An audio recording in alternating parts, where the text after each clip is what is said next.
اعوذ باللہ السمیع العلیم من الشیطان الرجیم بسم اللہ الرحمن الرحیم ان الحمد للہ نحمده ونستعینه ونستغفره ونعوذ باللہ من شرور انفسنا ومن سیئات اعمالنا من يهده الله فما له من يهده الله فلا مضل له ومن يضلل فلا هادي له واشهد ان لا اله الا الله واشهد ان محمدا عبده ورسوله اما بعد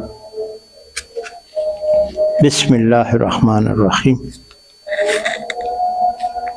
السلام علیکم ورحمۃ اللہ وبرکاتہ ایھا المستمعین الکرام،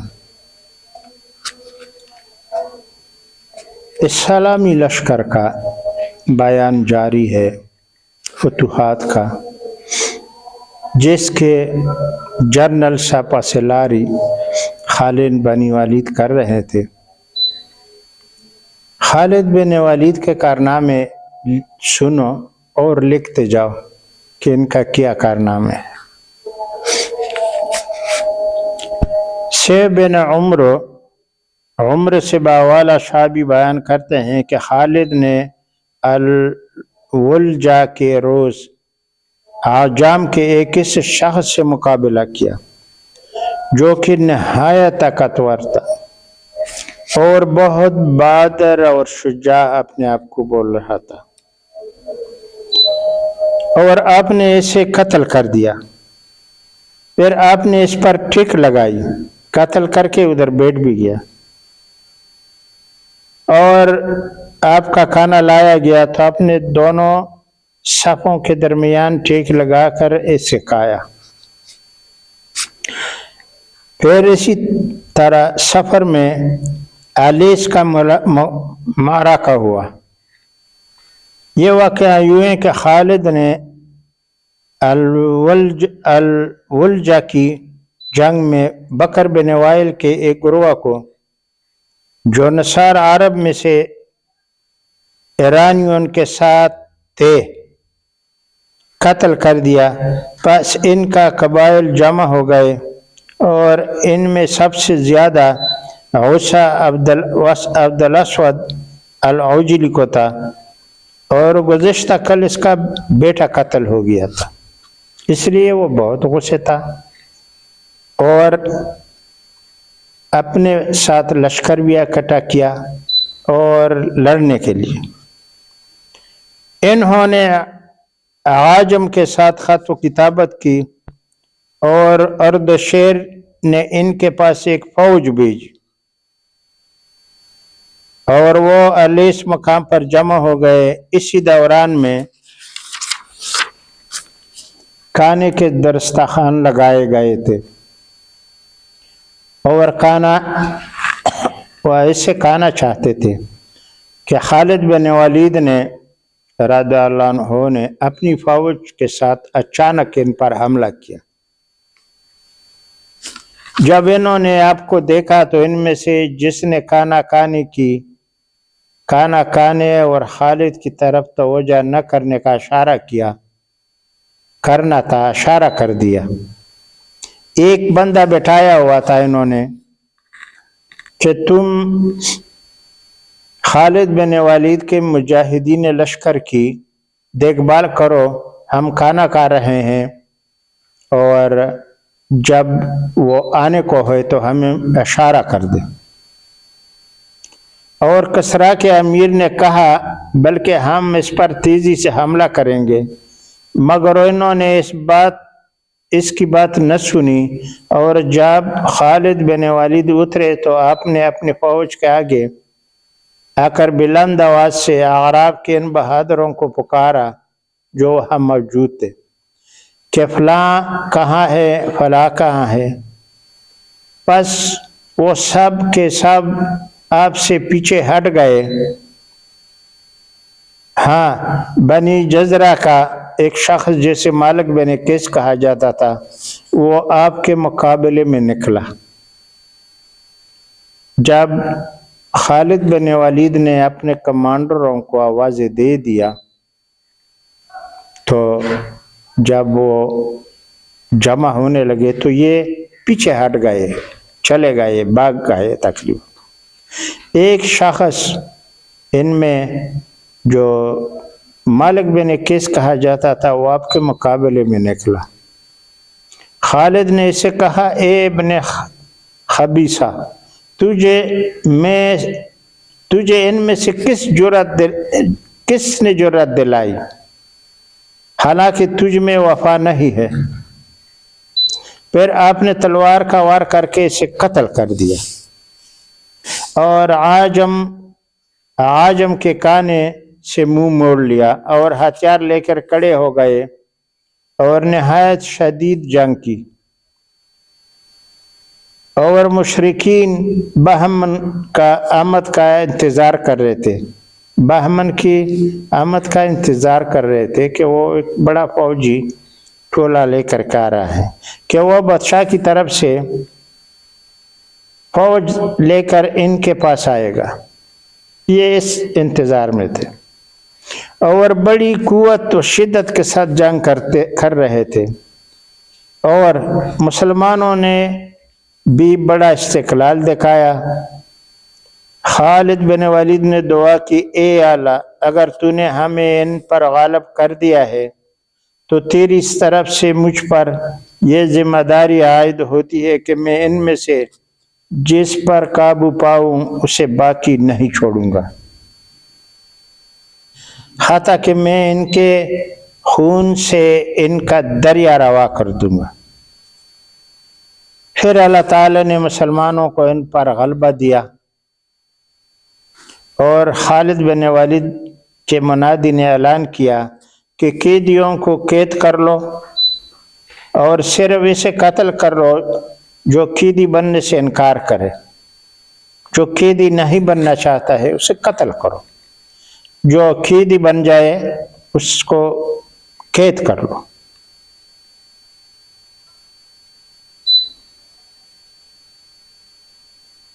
پس جو قیدی بننے سے انکار کرے پس سوار انہیں افواج کی صورت میں ہانک کر لائے، اور آپ نے ان پر لوگوں کو مقرر کیا جو دریا میں انہیں قتل کرتے تھے، جنہوں نے انکار کیا ان کو پکڑ کر کے لائے اور پکڑ مار کر کے دریا کے کنارے قتل کیے۔ آپ نے ایک دن رات یہ کام کیا، بہت سارے لوگ تھے، بہت زیادہ، اس سے گھیرا ڈال کر کے روک گئے تھے، اور دوسرے اور تیسرے دن بھی انہیں تلاش کرتے رہے، جبکہ کبھی ان میں سے کوئی آدمی آتا دریا میں اسے قتل کر دیا جاتا۔ آپ نے دریا کا پانی دوسری جگہ سے جاری کر دیا تو بعض عمرا نے آپ سے کہا کہ جب تک آپ خون پر پانی نہیں چھوڑیں گے، ان مناوسوں کی، ان لعینوں کی، ان کے خون سے دریا نہیں چلے گا۔ مطلب خالد نے وعدہ کیا تھا کہ یا رب العالمین اگر میں اس پر قابو پاؤں تو ان میں سے جتنے ہیں وہ قیدی بننے کے لیے تیار ہو ان کو میں قیدی بناؤں گا، اور جو لڑنے کے قیدی نہیں بننا چاہیں گے ہم ان کو قتل کریں گے اور اس کا خون دریا میں بہائیں گے تاکہ دریا کا پانی بالکل سرخ ہو جائے۔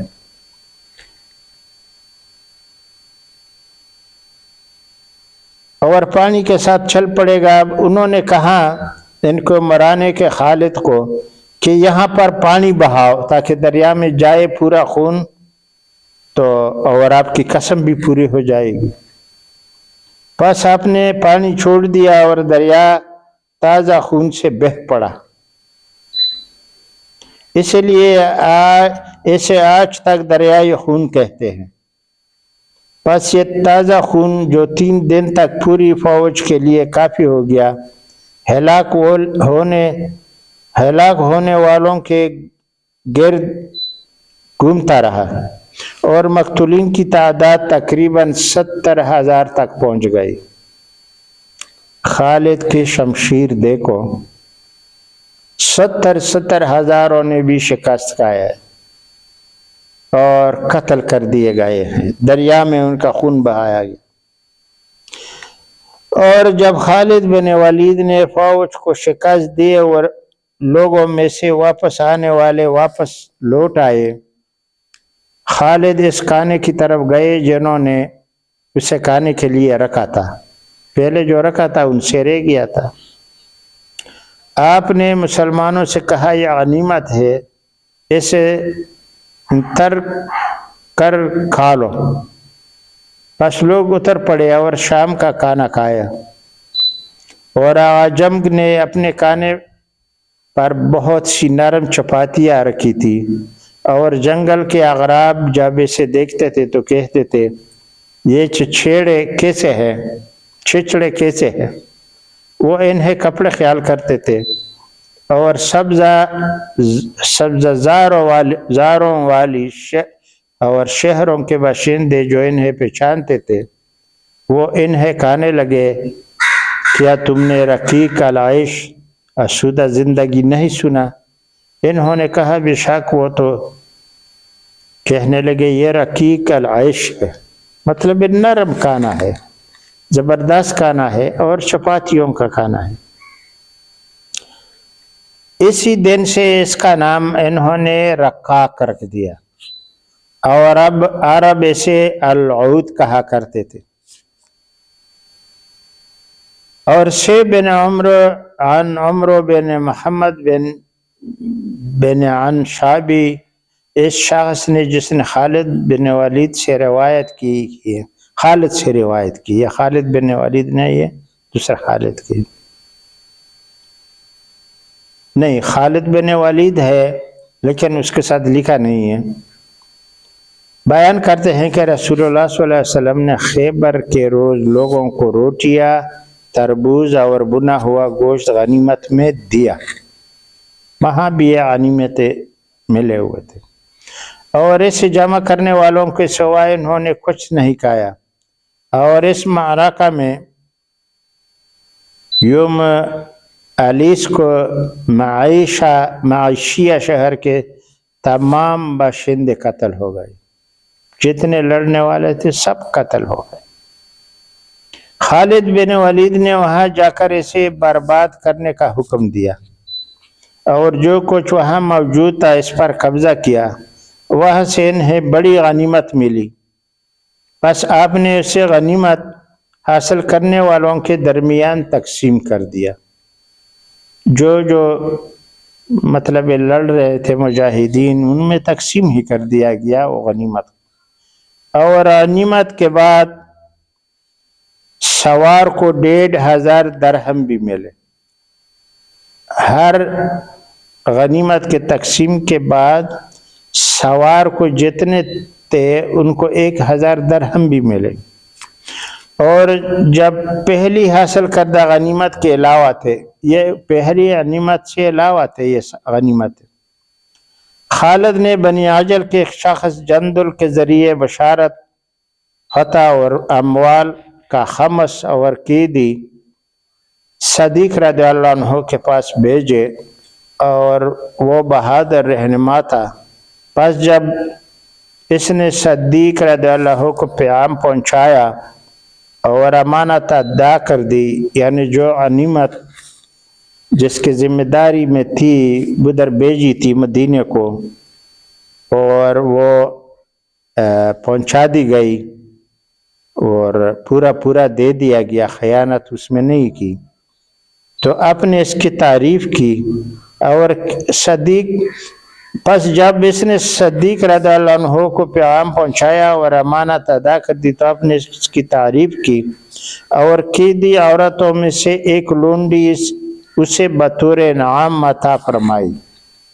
یہ جو آنے والے بندہ تھا جو امانت لے کے آیا تھا غنیمتوں کا، اور اس کے سربراہی میں لوگ اور بھی تھے، اور ان کو قیدی بھی لائے گئے، غنیمت بھی لائی، لونڈیاں بھی لے کے آئے، تو ان میں سے ایک لونڈی کو اس کو عطا فرمائی صدیق رضی اللہ عنہ۔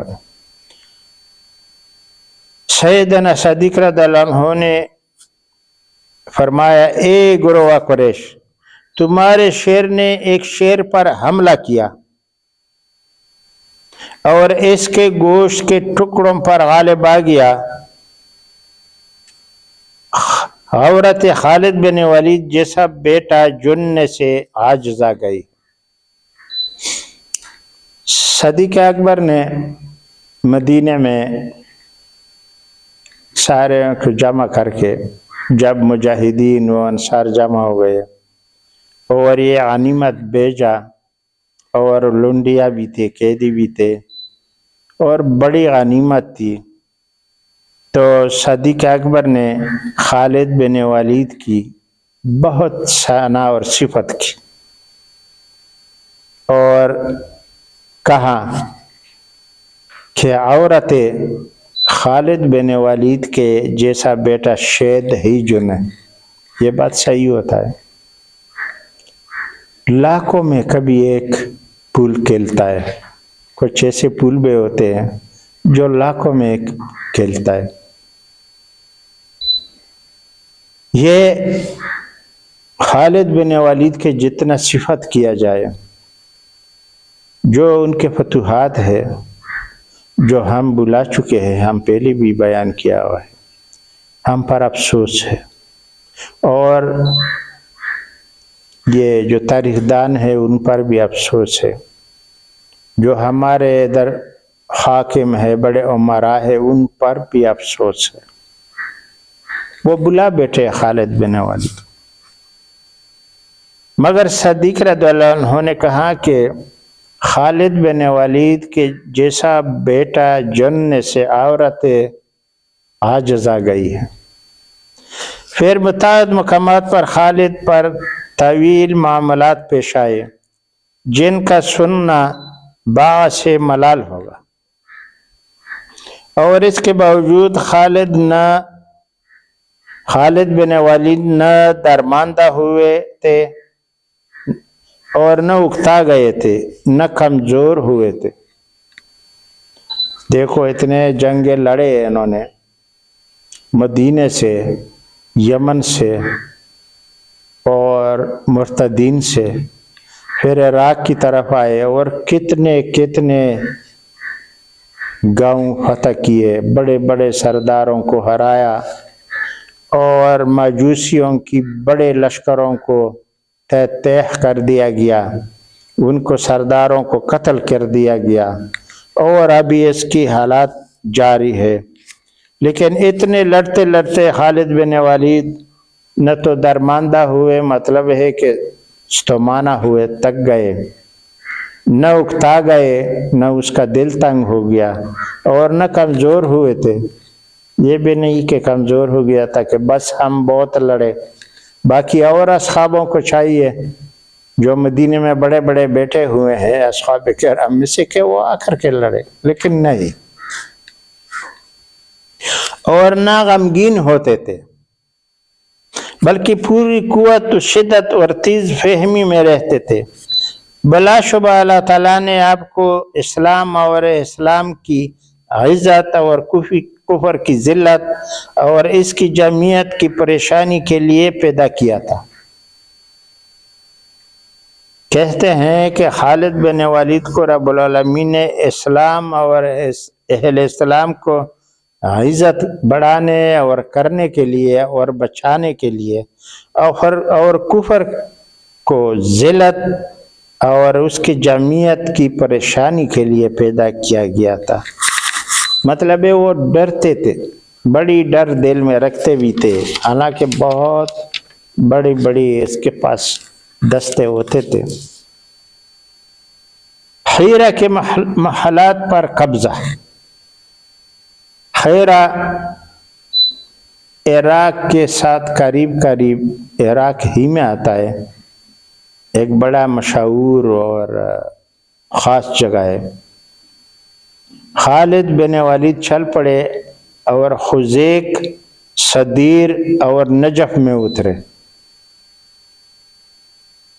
صدیر بھی، یہ نجف ابھی یہ لوگوں نے، خرافات والوں نے بہت بارک جگہ مشہور کیا ہوا ہے، وہاں جا کر کے زیارتیں کرتے ہیں اور کیا کیا کرتے رہتے ہیں، جہاں پر سیدنا علی رضی اللہ عنہ کی قبر بھی ہے، اس کو مزار بنا کر کے زیارت کرتے رہتے ہیں اور روتے ہیں، سجدے کرتے ہیں، شرک کرتے ہیں۔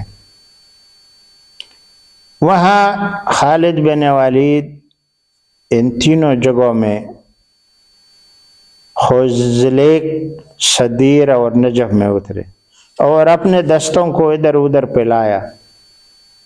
جو خیرہ کے قلعوں کا محاصرہ کرتے تھے، ان کے باشندوں کو بالجبر اور صلح اور اشتی کے ساتھ اتارتے تھے۔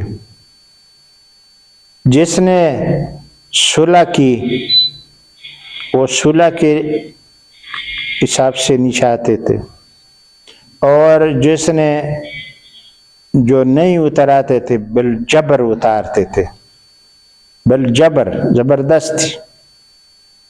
اور اگر وہ جنگ کرتے تھے تو جنگ بھی کر کے اتار دیتے تھے۔ اور جو لوگ صلح سے اترے، ان میں سے عرب نسوارہ کی ایک قوم بھی تھی، جن میں متقدم الذکر ابن بکیلہ بھی تھا۔ آپ نے اہل ہیرا کو امان کا پروانہ لکھ دیا، اور عمرو بن عبد المسیح بن ابن بکیلہ نے آپ کو دھوکہ دیا۔ خالد نے اس کے پاس ایک تیلی دیکھی اور فرمایا اس میں کیا ہے؟ خالد نے اسے کھولا، اس میں سے کوئی چیز پائی۔ ابن بکیلہ نے کہا یہ فوراً ہلاک کر دینے والی زہر ہے۔ آپ نے فرمایا تو نے اسے اپنے پاس کیوں رکھا ہے؟ اس نے کہا جب میں اپنی قوم کو بری حالت دیکھوں گا تو میں اسے کھا لوں گا۔ مطلب ہے کہ جب ہم اپنی قوم کی بری شکست دیکھ کر کے تو میں اسے کھا لوں گا اور خودکشی کر لوں گا۔ اس لیے اپنے پاس ابن بکیلہ نے زہر رکھا ہوا تھا، اور موت مجھے اس سے زیادہ محبوب ہے کہ میری قوم شکست کھائے اور ذلیل ہو اور برباد ہو اور میں دیکھتا رہوں۔ خالد نے زہر کو اپنے ہاتھ میں لے لیا اور فرمایا ہر جان اپنی مقررہ معیاد کے بغیر ہرگز نہیں مرے گا، نہیں مرے گی۔ پھر فرمایا بسم اللہ خیر الاسماء رب الارض والسماء الذی لیس یدر مع اسماء والرحمن الرحیم۔ اور امراء کو آپ کو اس سے روکنے کے لیے آگے بڑھے، اور آپ نے ان سے سبقت کر کے اسے نگل لیا۔ خالد بن ولید نے یہ دعا کی اور کہا کہ کوئی بھی اپنے ٹائم سے پہلے نہیں مرتا ہے، اور وہ زہر کا، حالانکہ عمراء نے اس کو روکنے کی کوشش کی مگر یہ نگل گئے اور کھا لیے۔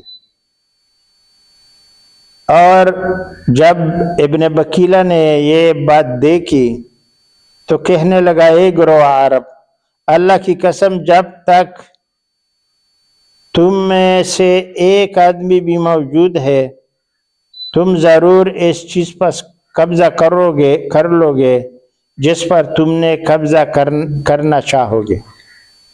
تم لوگ اتنے بہادر ہو، زہر سے بھی نہیں ڈرتے ہو۔ تو میرا تجربہ ہے اس کے بعد کہ تم لوگ جس چیز پر قبضہ کرنا چاہو گے اس کو قبضہ کر لیں گے، کیونکہ آپ اتنے عجیب اور غریب آدمی ہے اور بہادر ہے، زہر کو نگل لیا۔ پھر اس نے اہل ہیرا کی طرف متوجہ ہو کر کہا میں نے آج کی مانند اس سے وعدے برتری نہیں دیکھی ہے۔ پھر اس نے انہیں بلایا اور انہوں نے خالد بن ولید سے صلح کا مطالبہ کیا۔ پس آپ نے ان سے مصالحت کر لی اور انہیں صلح کی تحریر لکھ دی، اور فوری طور پر ان سے 4 لاکھ درہم لیے. انہوں نے جزیہ دینے پر صلح کر لی اور ناگ ابن بکیلہ نے نقد 4 لاکھ درہم بھی دیے، اور آپ نے ان سے اس وقت تک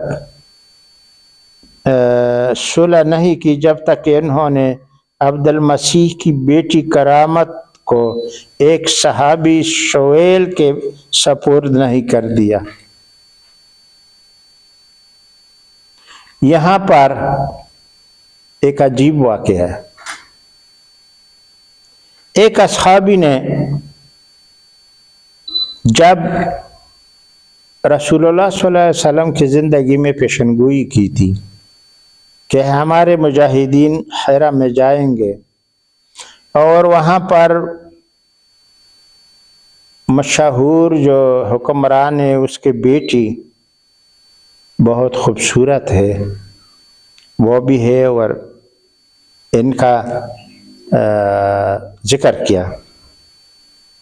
تو ایک صحابی شویل کے سوال کیا کہ یا رسول اللہ، یہ پیشگوئی کا وقت ہے، یہ مجھے دے دیجئے وہ بیٹی اس کا.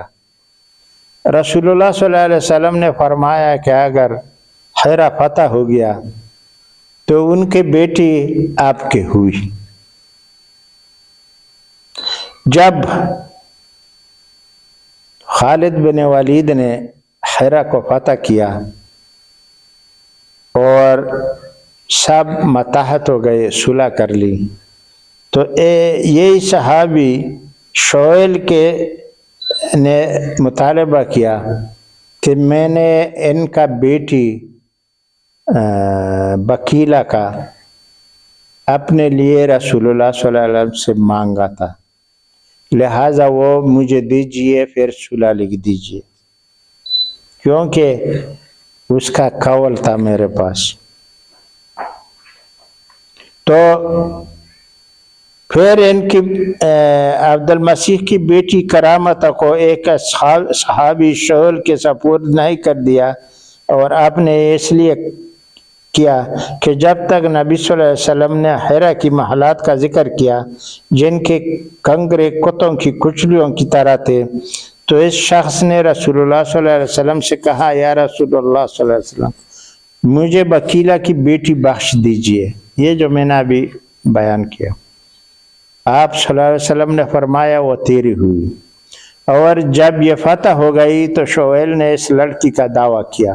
خالد بن ولید کو بولا کہ وہ لڑکی مجھے دینا چاہیے، اور 2 صحابہ نے اس کی گواہی بھی دی کہ یہ صحیح گواہی ہے خالد بن ولید کو کہ نبی علیہ السلام نے ان کو دی تھی پیشگوئی میں. تو وہ اسے سپرد کرنے سے رک گئے اور کہنے لگے کہ تو 80 سال کی عورت کو لے کر کیا کرے گا؟ وہ بیٹی جو بکیلہ کی تھی اس کا عمر وہ بوڑھی ہو چکی تھی، 80 سال کا عمر پا، بیٹی نہیں، لڑکی ابھی نہیں تھی، جوان نہیں تھی، 80 سال کی عمر تھا. تو انہوں نے کہا کہ یہ تو بوڑھی ہو چکی ہے، یہ 80 سال کی عورت کو اب کیا کریں گے لے کے؟ تو وہ اپنی قوم سے کہنے لگی، وہ عورت، مجھے اس کے سپرد کر دو، میں اس سے چھٹکارا حاصل کر لوں گا. اس نے مجھے اس وقت دیکھا تھا جب میں جوان تھی. اس نے کہا، اس لڑکی کو لایا گیا کہ مجھے اس کے سپرد کر دو، میں تو ابھی بوڑھی ہو ہی چکی ہوں، شاید جان چھوڑا لوں گی. جب اس نے مجھے دیکھا تھا تو میں اس وقت جوان تھی. بس اسے اس کے سپرد کر دیا گیا، اور جب وہ اسے خلوت میں ملا تو وہ کہنے لگی، تو 80 سال عورت سے کیا چاہتا ہے؟ میں مال دے کر تجھ سے چھٹکارا حاصل کر لوں گا، پس تو جو چاہتا ہے اس کا فیصلہ کرے۔ اس نے کہا اللہ کی قسم میں تجھ سے 1000 کم سے فدیہ قبول نہیں کروں گا۔ اس اصحابی کو جو ان کو دیا گیا وہ اس کے پاس خلوت میں اکیلے میں جا کر کے ملنے کے لیے گیا، تو اس نے کہا کہ میں 80 سال کی بوڑھی، تم مجھ سے کیا چاہو گے؟ ہاں، اگر مجھے چھٹکارا حاصل ہو جائے تو آپ مانگو، میں وہ دینے کے لیے تیار ہوں۔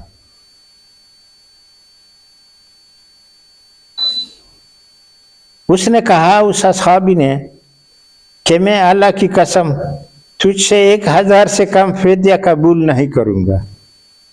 اس نے فریب کاری سے اسے زیادہ سمجھا۔ پھر وہ اپنی قوم کے پاس آئی اور انہوں نے اس کو 1000 درہم دے دیا، اور لوگوں نے اسے ملامت کی اور کہنے لگے کہ اگر تو 1 لاکھ سے بھی زیادہ طلب کرتا تو وہ تجھے دے دیتے۔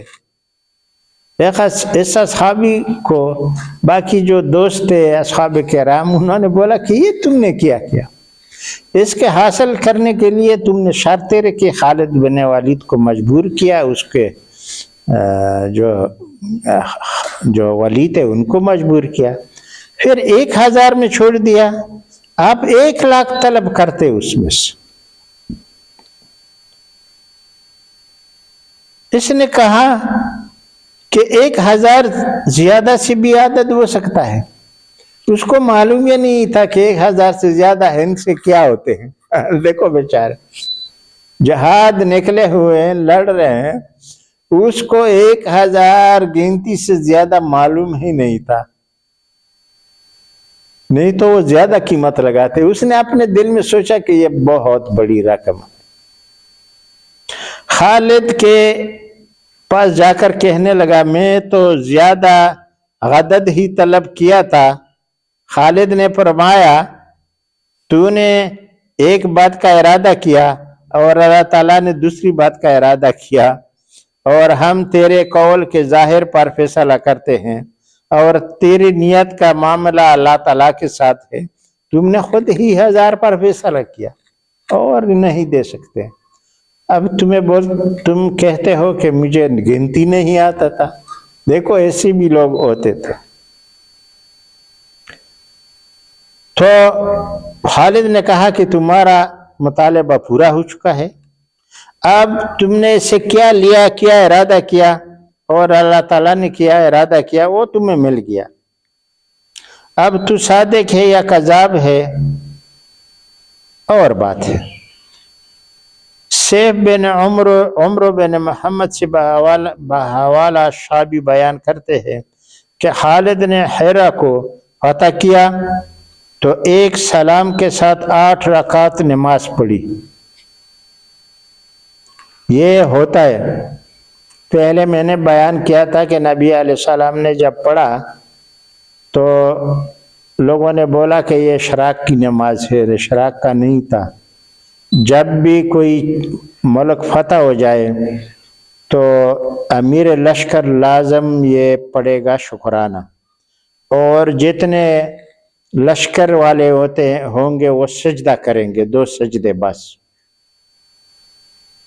تو خالد بن ولید نے بھی یہی کیا، 8 رکعت نماز ادا کی، نماز پڑھی ایک ساتھ، ایک سلام کے ساتھ، اور عمرو بن القعقاع نے ان امام اور مسلمان مقتولین اور ارتادین کے بارے میں کہا، اللہم انی ظلمت نفسی ظلما کثیرا ولا یغفر الذنوب الا انت فاغفر لی مغفرۃ من عندک وارحمنی انک انت الغفور الرحیم، ربنا ظلمنا انفسنا وان لم تغفر لنا وترحمنا لنکونن من الخاسرین، ربنا لا تؤاخذنا ان نسینا واخطأنا، ربنا ولا تحمل علینا اصرا کما حملته علی الذین من قبلنا، ربنا ولا تحملنا ما لا طاقة لنا به واعف عنا واغفر لنا وارحمنا أنت مولانا فانصرنا على القوم الكافرين ربنا تقبل منا إنك أنت السميع العليم وتب علينا إنك أنت التواب الرحيم